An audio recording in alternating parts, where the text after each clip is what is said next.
அஸ்மத்குருப்யோ நமஹ. எம்பெருமானுடைய திவ்ய சேஷ்டிதங்கள், அவனுடைய அமானுஷமான அதிமானுஷமான அந்த சேஷ்டிதங்கள், அவனுடைய செயல்கள் அப்படின்னெல்லாம் பார்க்குறோமே, அதுதான் நமக்கு உஜ்ஜீவனத்தை உண்டாக்கும். நேற்றைய தினமே அப்படியே விண்ணப்பிச்சேன். ஜன்ம கர்மச்ச மே திவ்யம் ஏவம் யோ வேத்தி தத்வதः தியக்த்வா தேகம் புனர்ஜன்மனைதி மாமேதி சோர்ஜுனா அப்படின்றான் கண்ணன். என்னுடைய திவ்யமான ஜன்மம், என்னுடைய திவ்யமான கர்மங்கள், இதெல்லாம் யார் ஒருத்தன் உள்ளபடி தெரிகிறானோ அவன் இந்த சரீரத்தை விட்டவனாய் திரும்ப இந்த லோகத்தில் பிறக்க மாட்டான், சாஸ்வதமாக என்னையே வந்தடைவான் அப்படின்னு சொல்லக்கூடிய ஒரு விஷயம். அப்பேற்பட்ட அந்த ஜன்மங்கள், அந்த கர்மங்கள், அதை நமக்கு இருக்கிற ஒரு அவகாசத்தில், நமக்கு இருக்கிற ஒரு மதியில், அதாவது நமக்கு புத்தி எட்டுற அளவுக்கு அதை அனுபவிப்போம் அப்படின்னு எல்லாரும் கூடி உள்ளோம். நேற்றைய தினம் நாம் எம்பெருமான் எப்படி வெண்ணையை திருடினான், வெண்ணையை திருடுறதுன்னா என்ன, அந்த வெண்ணெய் என்னத்தை குறிக்கிறது, ஏன் திருடணும், இந்த விஷயங்கள் எல்லாம் பார்த்தோம். இப்பேற்பட்ட அந்த எம்பெருமான் போக்தாவாக இருக்கிறான், நம்ம எல்லாம் அனுபவிக்கிறவனாக இருக்கிறான். நாம் எல்லாம் என்னவா இருக்கிறோன்னா அவன் அனுபவிக்கப்படுற வஸ்துவா, அவனாலே அனுபவிக்கப்படுற வஸ்துவா இருக்கிறோன்னு பார்த்தோம். இதை தவிரவும் எம்பெருமானுக்கும் நமக்கும் பலவிதமான சம்பந்தங்கள் உண்டு. அதில் ஒரு முக்கியமான சம்பந்தம் ரக்ஷ்ய ரக்ஷக சம்பந்தம். எம்பெருமான் தான் நம்ம எல்லாம் ரட்சிக்கிறான், நாம் அவனாலே ரட்சிக்கப்படுகிறோம் அப்படின்ற ஒரு சம்பந்தம். அவன்தான் ரக்ஷகன் அப்படின்னு எத்தனை இடங்கள்ல எப்படியெல்லாம் காட்டிருக்கிறா சுவாமின்னா அதை சொல்லவே முடியாது. அந்த அளவுக்கு பறக்க எங்கே பார்த்தாலும் அவனுடைய ரக்ஷணம் தான் காட்டப்படுறது. இருந்தாலும் ஏதோ ஒரு ரெண்டு சரித்திரங்களை எடுத்து அவனுடைய ரக்ஷணம் எப்படி எப்பேற்பட்டது அப்படின்றத அனுபவிக்கலாம்னு தொடங்குறேன். கிருஷ்ணாவதாரம் சொல்லி வந்தபடியாலே கிருஷ்ணாவதாரத்திலேயே ஒரு அத்புத சரித்திரம் சீராபகரணம் அப்படின்னு சொல்லப்படுறது. இந்த கோபிகைகள் எல்லாம் ஒரு நாள் இந்த யமுனை கரையில் நீராடுறதுக்கு போயிருக்கா, தீர்த்தமாடுறது அப்படின்னா குளிக்கிறதுக்கு போயிருக்கா அந்த யமுனை கரையில். அந்த காலத்தில் அந்த வஸ்திரங்களை எல்லாம் கரையில் வச்சுட்டு இவா இறங்கி இருக்கிறாளான்னு நதியில். கண்ணன் பார்த்தான், நதியில் இறங்குறச்ச கொஞ்சம் கூட இவாளுக்கு ஒரு மரியாதை வேண்டாமா? நதின்னா சாமானியமாக வருமே ஜலமாது இல்லையே. அந்த நதியில் கால் படணும் அப்படின்னாலேயோ நதியில் இறங்கணும்னாலேயோ அதுக்குன்னு பார்த்து சில நியமங்களை கடைபிடிக்க வேண்டாமோ? பார்த்தாளா இந்த ஸ்திரீகளெல்லாம் புடவையெல்லாம் இப்படி கழட்டி வச்சுட்டு போகிறாளே, இதெல்லாம் தகுமா? இது தகாது. இந்த மாதிரி நக்னமாக எல்லாம் ஸ்நானம் பண்ணக்கூடாது. சாஸ்திரம் சொல்கிறது ஸ்நானம் பண்ணுறச்சே ஸ்நான ஷாட்டி அப்படின்னு ஒரு வஸ்திரத்தை உடுத்துட்டு தான் ஸ்நானம் பண்ணணும் அப்படின்னு காட்டுறது சாஸ்திரம். நக்னமாக எல்லாம் நின்று ஸ்நானம் பண்ணக்கூடாதுன்றது.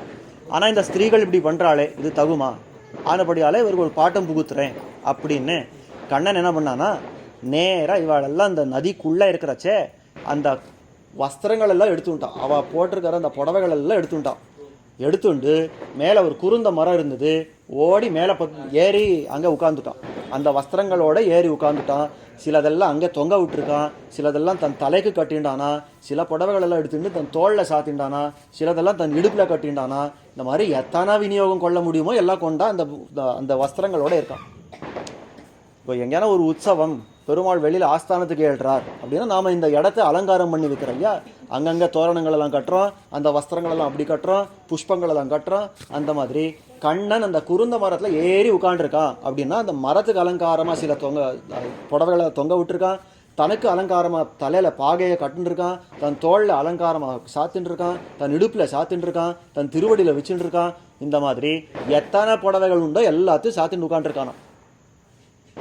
அவள் எல்லாம் தீர்த்தமாடினவா அந்த கோபிகள் எல்லாம் பார்த்தா திரும்பி அந்த கரைக்கு வரணும், இந்த வஸ்திரங்களை உடுத்திக்கணும் பார்க்குற காலத்தில் வஸ்திரம் ஒன்றும் காணும். என்னடா ஆச்சு இப்படி மேலே எட்டி பார்த்தா அங்கே கண்ணன் எல்லாத்தையும் உட்காந்து எல்லாத்தையும் தான் சாத்தின்னு உட்காந்து புல்லாங்குழல் ஊதுண்டு உட்காந்துருக்கான். கேட்குறாளா இந்த கோபிகைகள், பா நான் பண்ணது தப்பாயிடுச்சு, இந்த மாதிரியெல்லாம் நீ வஸ்திரத்தை எடுத்துன்னு போயிடலாமா? இந்த வஸ்திரத்தை எடுத்துன்னு போயிட்டா நாம மானத்தை எப்படி மறைக்கிறது? அதெல்லாம் முடியாது. இந்த வஸ்திரத்தை நீ கொடுக்கக்கூடாதா?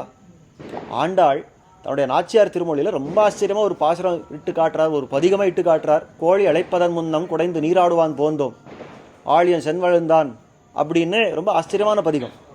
கோழி அழைப்பதன் முன்னம் முதல்ல கண்ணனை கேட்குறாள், நீ எப்படி வந்தீங்க? நாங்கள் இங்கே வந்திருக்கோன்னு உங்களுக்கு எப்படி தெரியும்? இந்த வெளிச்சம் வந்தால் நாம் எல்லாம் தீர்த்தமாட முடியாதுன்னுட்டு கோழி அழைக்கிறதுக்கு முன்னாடி, அதாவது நள் இரவு, இந்த இருட்டு இருக்கிற காலத்தில் நம்ம இது வந்திருக்கோம் இந்த யமுனைக்கு.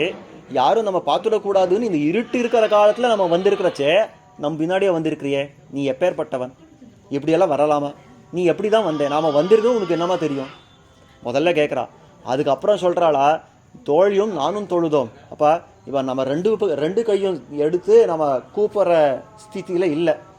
அதனால் நம்ம என்ன பண்ணுறோம்னா, நான் ஒரு தேகத்தை மறைச்சிக்கிறேன், ஒரு கையை இப்படி தூக்குறேன், இன்னொருத்தி தன் தேகத்தை மறைச்சிக்கிறா, ஒரு கையை கூப்பிட்றா. நம்ம 2 பேரும் சேர்ந்து என்னுடைய கை அவளுடைய கை அப்படின்னு 2 பேரும் சேர்ந்து உனக்கு நமஸ்காரம் பண்ணுறோம். தோழியும் நானும் தொழுதோம் தூகிலடை, அதாவது குறுந்தடை கூரை பணியாய் அப்படின்னு இந்த வஸ்திரங்கள் எல்லாம் கொடுக்கக்கூடாதா? இந்த வஸ்திரத்தை கொடு அப்படின்னு பிரார்த்திக்கிறச்சே கண்ணன் அங்கே அவளுக்கு தர்மசாஸ்திரத்தில் உபதேசம் பண்ணுறான். நீங்களெல்லாம் ஸ்திரீகளெல்லாம் இப்படி வந்து ஸ்நானம் பண்ணலாமா? கூடாது இல்லையா? நீங்களெல்லாம் இப்படி ஸ்நானம் பண்ணக்கூடாது, வஸ்திரத்தை உடுத்துட்டு தான் ஸ்நானம் பண்ணணும், அது இதுன்னா தர்மசாஸ்திரங்கள்லாம் சொன்னான். கடைசியில் அவள் பார்த்தாளா, இதெல்லாம் நமக்கு தெரியும், தெரியாத ஒன்றும் இல்லை. இருந்தாலும் இந்த வஸ்திரத்தை நீ கொடுக்கல் ஆகாதோ அப்படின்னா ரொம்ப ஆச்சரியமாக சொல்கிறான். அதாவது அந்த கோபிகளெல்லாம் கேட்குறா, நீ வேற வஸ்திரத்தில், அதாவது இருக்கிற அத்தனை புடவையும் நீ கொடுக்கணும்னு நம்ம எதிர்பார்க்கல, குறைஞ்ச பட்சம் மரத்தில் தொங்க விட்டுருக்கியே அது மட்டுமான கூட, குறுந்திடை கூரை பணியாயின்னு பாசுறோம். இந்த மரத்தில் தொங்க விட்டு இருக்கிறத மட்டும் கொடு, அதை கொஞ்சம் கிழிச்சு நம்ம எப்படி அட்ஜஸ்ட் பண்ணி வீட்டுக்கு போய் அதுக்கப்புறம் நம்ம மாற்றிக்கிறோம். ஏன் அப்படின்னு கேட்டா, ஒன்றும் இல்லை, நீ எவ்வளோ அழகாக இருக்க தெரியுமா? பெண்கள் நாம் எல்லாம் புடவை உடுத்துண்டா ஒரு அழகு அப்படின்னு பார்த்து ரசிக்கலாம். ஆனால் நீ தலையில் அந்த புடவையை கட்டின்னு இருக்கியே எத்தனை அழகாக இருக்குது தெரியுமா? நீ தோளில் தொங்க விட்டுன்னு இருக்கியே எத்தனை அழகாக இருக்குது தெரியுமா? பெண்களாக இருந்து இந்த புடவையெல்லாம் உடுத்துறதுக்குன்னு இட்டு பிறந்தவா நாம உடுத்துண்டா ஏனத்தானோன்னு இருக்குது. ஆனால் ஒரு ஆண் பிள்ளையாக இருந்து இந்த புடவைகள் எல்லாம் தலையில் சாத்துன்னு இருக்கேன், தோளில் சாத்துன்னு இருக்கேன், இடுப்பில் சாத்துன்னு இருக்கேன், இந்த திருவரையில் சாத்துன்னு இருக்கேன். இதெல்லாம் இந்த புடவைகள் எல்லாம் பார்க்குறச்சே எவ்வளோ ஆச்சரியமாக இருக்குது தெரியுமா? ஆனபடியாலே அதெல்லாம் நீ அப்படியே சாத்துண்டு உன்னுடைய ரூபலாவண்யங்களுக்கு குறை வரா மாதிரி அந்த புடவையெல்லாம் நீ களையவே வேண்டாம். மரத்தில் தொங்க விட்டுருக்கிய, அங்கங்கே அலங்காரங்களுக்கு தொங்க விட்டுருக்கிய, அது மட்டுமான கூட அப்படின்னு கேட்குறான்.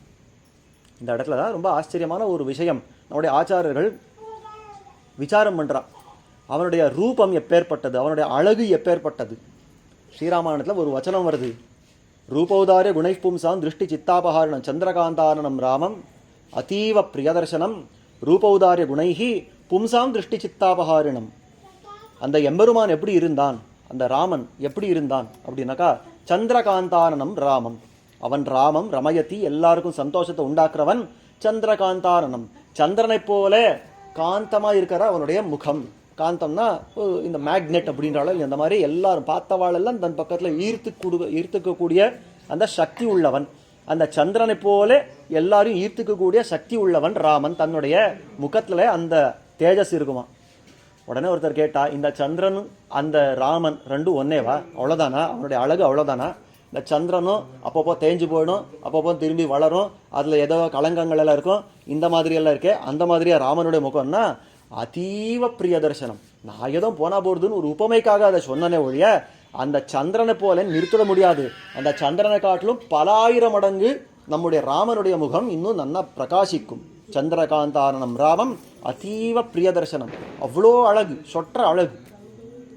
அந்த அழகன் இருக்கிறானே ரூபௌதாரியா, அதாவது அவன் எல்லாருடைய மனசை எப்படி கவர்ந்து இருக்கிறான்னா, ரூபௌதாரிய குணைஹி பும்சாம் திருஷ்டி சித்தாபகாரணம், தன்னுடைய ரூபங்களை காட்டுறான், அதாவது தன்னுடைய அழகை காட்டுறான், தன்னுடைய கல்யாண குணங்களெல்லாம் காட்டுறான். இதெல்லாம் காட்டி காட்டி எல்லாருடைய கண்ணையும் மனசையும் அபகரிச்சுட்டு போயிடுறான். நேற்றைய தினம் பார்த்தோம், வெண்ணையை எப்படி திருடிண்டு போயிடுறான் அப்படின்னு பார்த்தோமே, அந்த மாதிரி இந்த மனசையும் கண்ணையும் திருடிண்டு போயிடுறான் எம்பெருமான். திருஷ்டி சித்தாபகாரிணம். எப்படி இந்த திருஷ்டியும் சித்தத்தையும் அபகாரம், திருஷ்டின்னா கண்ணு பார்வை, சித்தம்னா மனசு, இந்த கண் பார்வையும் மனசையும் அவன் கொள்றானே. எப்படி கொள்றான்னா, ரூபௌதாரிய குணைஹி, தன்னுடைய அழகை காட்டியும் தன்னுடைய கல்யாண குணங்களை காட்டியும் தான் இந்த காரியத்தை பண்ணுறான். உடனே சொன்னா, ஆமாம் பெண்கள் இருந்தா அந்த காலத்துல எல்லாம் பெண்கள் எல்லாம் யோசனை பண்ணுவாளா, ராமன் எத்தனை அழகா இருக்கான், இவனை நாம கல்யாணம் பண்ணியிருக்க கூடாதா, சீதைக்கு கிடைச்சவாக நமக்கு கிடைக்காதே கிடைக்கலையே அப்படின்னு அவளை தான் வருத்தப்பட்டிருந்தா அப்படின்னா அது பெரிய விஷயமே இல்லை. இந்த ஸ்லோகத்துல சொல்றது பும்சாம் திருஷ்டி சித்தாபகாரணம், ஆண்கள் அந்த அளவுக்கு அவன் பக்கத்துல ஈடுபட்டான். ஆண்கள் எல்லாம் தலையில் அடிச்சுட்டாளா, ஐயோ நான் ஆணை பிறந்துட்டேனே, ஒரு பெண்ணா பிறந்திருந்தா நான் ஒரு சீதையானவா இருந்து அவன் கல்யாணம் பண்ணிருக்கலாமே, இது நான் ஆணை பண்ணி பிறந்து தொலைச்சுட்டேனே, இப்போ என்ன பண்றது அப்படின்னு அவள் எல்லாம் தலையில் அடிச்சுட்டாளாம். இதெல்லாம் தலையில் அடிச்சுட்டா யார் சுவாமி அப்படின்னா அதை காட்டுறார். அவன் தண்டகாரண்யத்துக்கு போயிருந்தாரோ இல்லையோ பெருமாள், அதாவது சீத்தையும் ராமனும் லக்ஷ்மணனும் இந்த அரண்யத்துக்கு போயிருந்தாலையோ அந்த இடத்துக்கு போறச்சே தண்டகாரணத்துல ரிஷிகள் எல்லாம் வாசம் பண்ணாலே அவளை எப்பேற்பட்டவான்னா அந்த அப்சரசுக்கள் எதிரில் வந்தா சாபம் இடுவாளாம், என்னோட தபஸை கெடுக்க வந்திருக்கேன் நீ கல்லா போ அப்படி சாபம் இடுவாளாம். அந்த மாதிரி ஒரு ஜிதேந்திரியர்களா இருந்தவா, பெண்கள் பக்கத்துல தலையெடுத்தும் பார்க்காதவா, இன்னைக்கு ராமன் அவ முன்னாடி வந்து நிக்கிறான்னு உடனே ததுருஷுஹு விஸ்மிதாகாராக தண்டகாரண்ய வாசினஹ ரூபசம்பனம் லக்ஷ்மீம் சௌகுமாரியம் சுவேஷதாம் ததுருஷுர் விஸ்மிதாகாராக தண்டகாரண்ய வாசினஹ. ரொம்ப ஆச்சரியமா காட்டுறார் வால்மீகி. அந்த பெண்கள்னா திரும்பிய பார்க்காத அந்த அளவுக்கு இந்திரிய ஜெயத்தை பெற்றிருந்த அந்த ரிஷிகள் இன்னைக்கு ராமன் வந்த உடனே அவனுடைய ரூபத்தையும் அவனுடைய அந்த அழகையும் பார்த்து வாய பொழுதுன்னு அவனுடைய அழகை பார்த்துட்டு இருந்தாரா. இப்படியும் ஒரு அழகு இருக்க முடியுமா இந்த லோகத்துல? நாம எல்லாம் ரிஷிகளை பிறந்து என்னத்தை சாதிச்சோம், பெண்களா பிறந்திருந்தா இவனை கல்யாணம் பண்ணிருக்கலாமேன்னு அந்த அளவுக்கு அவ எல்லாம் அந்த ரூபத்தை பார்த்து மயங்கினா. அப்படின்னா என்னே அவனுடைய அழகு. அவ சொல்றாளா, ராமா நீ இந்த மாதிரி மான்தோல் மரவுரியெல்லாம் உடுத்தின்னு வந்திருக்கியே, இந்த மான்தோல் மரவுரியெல்லாம் உடுத்திக்கிறதுக்குன்னு இட்டு பிறந்தவா நாம் ரிஷிகள். பிறந்ததும் காட்டல வளர்ந்ததும் காட்டல, இந்த தபஸ் பண்ணியே இத்தனை வருஷம் கழிச்சிருக்கோம். இந்த மான்தோல் உடுத்திக்கிறதுக்கு மரவுரி உடுத்திக்கிறதுக்குன்னு இட்டு பிறந்தவா நாம். ஆனால் நான் ஏதோ உடுத்திண்டா ஏனோ தானு இருக்கு. ஆனால் எம்பெருமானே நீ பட்டு பீதாம்பரங்கள் உடுத்திண்டு எத்தனை ஆபரணங்கள் எல்லாம் சாத்திண்டு எத்தனை மாலைகள் உண்டோ எல்லாம் சாத்திண்டு திவ்யமா நீ அந்த அலங்காரங்களோட வந்து சேவை சாதிக்கிறதுக்கு யோக்கியத்தை உண்டானவன். ஆனா நீ இந்த மாந்தோல் மரவுரி உடுத்துண்டா என்னமா அழகா இருக்கு, இப்படி ஒரு அழகை பார்த்ததே இல்லையே அப்படின்னு அவள் யோசனை, அதாவது மயங்கி போனா. அப்படின்னா என்ன அவனுடைய அழகு, அந்த அழகு இங்க கண்ணன் காட்டுறான். அதனால இந்த கோபிகள் சொல்றாளாம், இந்த புடவையெல்லாம் நீ தலையில பாகையா கட்டுன்னு இருக்கேன், இந்த தோல்ல சாத்துன்னு இருக்கேன், இந்த திருவரையில சாத்துன்னு இருக்கேன், அதாவது இடுப்புல சாத்துன்னு இருக்கேன், இந்த மாதிரி எல்லாம் இருக்கிறதெல்லாம் உனக்கே இருக்கட்டும், நம்ம காட்டிலும் நீ தான் இன்னும் அழகா இருக்க, இந்த புடவையை உடுத்துட்டு நீ தான் அழகா இருக்க, அதெல்லாம் இருக்கட்டும், நமக்கு பக்கத்துல தொங்கிட்டு இருக்கிற இந்த வஸ்திரத்தானே கூட அப்படின்னு சொன்ன உடனே அந்த வஸ்திரத்தை கொடுத்தா இந்த அவர்களை ரட்சித்தான். எப்படி ரட்சித்தான்னா, சாஸ்திர விதியை மீறி நடந்தவர்களை சாஸ்திரத்தை உபதேசம் பண்ணி அவர்கள் தங்களுடைய அந்த தவறுகளை அறிந்து நடக்கிறபடிக்கு அவர்களை ரட்சித்து கொடுத்தானோ இல்லையோ. இந்த சீராபகரணம் இங்க ஒரு ரட்சித்தான். வேடிக்கையா சொல்லுவா பெரியவா இங்க அதாவது சீரம் அப்படின்னாக்கா பெரிய புடவை. அந்த புடவைகள் எல்லாம் ஏன் அவன் களவு, அதாவது அந்த கள்ளத்தனம் பண்ணா ஏன் அந்த புடவைகள் எல்லாம் எடுத்துட்டு மரத்து மேல் உட்காந்துருந்தான்னு எனக்கு தெரியும் அப்படின்னா ஒரு பெரியவர். ஏன்னா பிற்காலத்தில் திரௌபதின்ற ஒருத்தி அந்த புடவை கேட்க போறா, அந்த இன்னைக்கு புடவை கொடுக்கணும்னா இன்னைக்கே கொஞ்சம் ஸ்டாக்கு ஏற்றி உட்காந்துக்க வேண்டாமா, ஆனபடியால எல்லா புடவையும் சேர்த்து வச்சுட்டு இருந்தேன், அன்னைக்கு திரௌபதிக்கு அத்தனை புடவையும் கொடுத்தேன் அப்படின்னு கொடுத்தாராம். எத்தனை புடவை கொடுத்தாருன்னா, அந்த திரௌபதி அன்னைக்கு அந்த ஒரு பெரிய சபை, அந்த ராஜ சபை, அந்த சபையில எத்தனை பெரியவாளெல்லாம் இருக்கிறா, திருதராஷ்டிரன் அந்த ராஜசபைக்கு ராஜாவா இருக்கிறான், அதுக்கு மேல இந்த பீஷ்மர் இருக்கார், துரோணர் இருக்கார், கிருப்பர், அஸ்வத்தாமா, எத்தனை பேர் பெரியவாளோ எல்லாரும் இருக்கா. அதுக்கு மேல இந்த பாண்டவர்கள் எல்லாம் 5 பேரும் அங்கே உட்காந்துருக்கா. எத்தனை பேர் இருந்தாலும் அந்த திரௌபதிக்கு அந்த துகில் உரித்தல் அந்த விஷயத்தை அவளால் தடுக்க முடியல. அந்த காலத்துல அவ சொல்றா, அந்த திரௌபதி யாரை குறிச்சு பிரார்த்தனை பண்ணான்னா, சங்க சக்கர கதாபானே துவாரகா நிலையாச்சுதா கோவிந்தா புண்டரீகாட்சா ரக்ஷமாம் சரணாகதாம் அப்படின்னு சரணாகதி பண்றா. கண்ணன் இடத்துல சரணாகதி பண்ணித்தான் இந்த புடவையெல்லாம் கிடைச்சதே அவளுக்கு. அப்போ இங்க இந்த புடவைய அபகரணம் பண்ணி இவர்களெல்லாம் ரட்சிச்சான். ரட்சிக்கிறதுன்னா இன்னொரு அர்த்தமும் உண்டு, அதாவது விரோதியை போக்குகையும் அபேட்சிதத்தை கொடுக்கையும்னு நம்முடைய ஆச்சாரியர்கள் காட்டுறோம். ரக்ஷணம்னா என்ன, நான் ரட்சிக்கிறேன்னா யாரோ ஒன்று அடிக்கிறதுனா நான் அவனை தவிர்த்துடுறேன் அப்படின்னு அர்த்தமானா, இல்லை அடிக்கணுன்ற அவசியம் இல்லை, நமக்கு எது விரோதியோ நமக்கு வேண்டாம் எது இருக்கிறதோ அதெல்லாம் தவிர்க்கிறது, நமக்கு வேணும் நமக்கு ஆசை இருக்கு அப்படின்றதெல்லாம் கொடுக்கறது.